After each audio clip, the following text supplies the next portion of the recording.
ito po ang masasabi ko sa pinal down ng plunder. Another diversionary tactic, another paninira. Walang katotohanan po yan.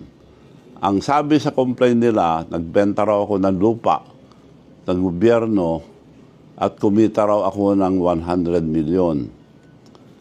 Ang lupa na sinasabi po, 10 hectares.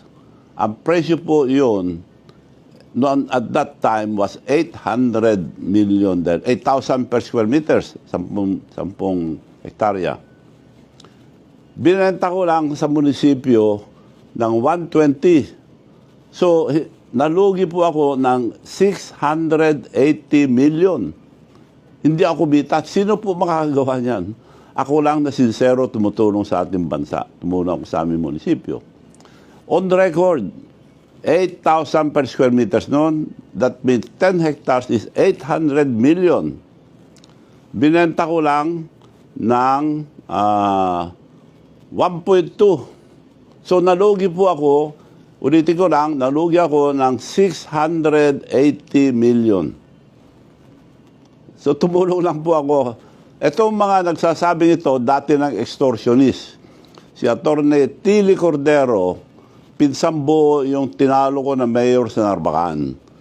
Ever since, yan ang nagbabati ko sa akin, pero humihingi ng pera palagi sa akin. Iba-iba ang inutusan ko magbigay para huminto lang, magpapahingi, binibigyan ko. Marami po. Ang huli ay punta sa bahay. Etong Atty. Tilly Cordero na nagpain ng plunder. At gusto ko na mag-retire, sabi niya, pwede bang bilhin yung hotel and resort, hotel resort, sabi niya. Well, naawa naman ako, sige na, para mapagbigyan ko na, nagpunta kami. Nasaan yung resort hotel niyo? Ako, eto. Pinakita ko, maliit na bahay, 2 kwarto na maliliit. Pagpasok mo, kama na. Anong hotel yun? Panluloko po, that 20 million. So, hindi ko po kinuha. Nagalit na naman. So, eto ngayon, nag-file ng plunder. Walang katotohanan yan dahil kumita pa ang gobyerno dyan. Ang presyo ngayon dyan, 20,000 na per square meters. At kung 20,000, kita pa sila ng napakalaki. 200 billion ang presyo niyan. 1.2 ko lang binigay. Ako nag-arrange lahat. Hindi ko na nilipat ang pangalan dahil parang hindi ako madouble sale dahil parang tulong ko lang sa munisipyo. Kung gusto ko mo kumita, di binenta ko yung tamang presyo, kumita pa ako ng malaki. So, yun po, kalukuhan itong ginagawa nila. Overpriced daw ng 100 milyon. Ang presyo daw, 49 million. So, kalukuhan na ito, gawa ng attack dog na naman ito. At may nagpupundo na naman dito ng malaki. Palalaki nila.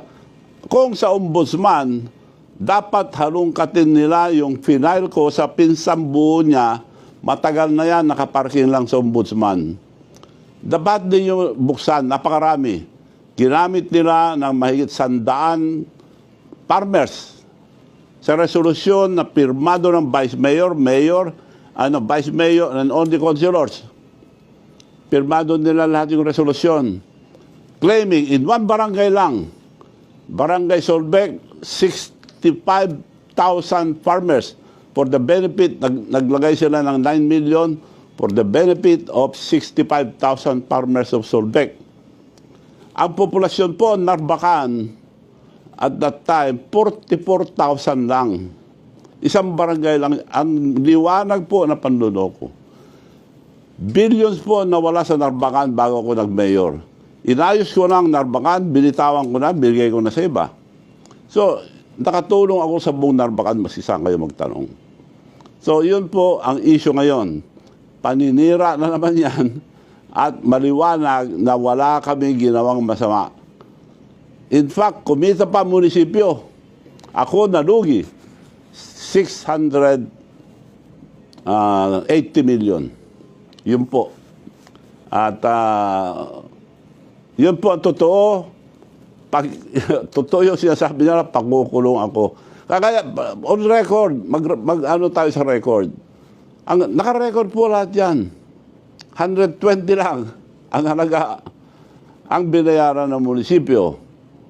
So 120 rin ang binigay ko sa pinagbilang ko. Hindi. Lugi ako. Basta nalugi ako. Walang 148 na sinasabi nila. Dahil ito, ulitin ko po, yung nag-file Tilly Cordero, attack dog, and extortionist. Pinailan na namin ngayon lang. Noon pa dapat araw, pinailan na namin ang kaso ngayon. Maraming salamat po.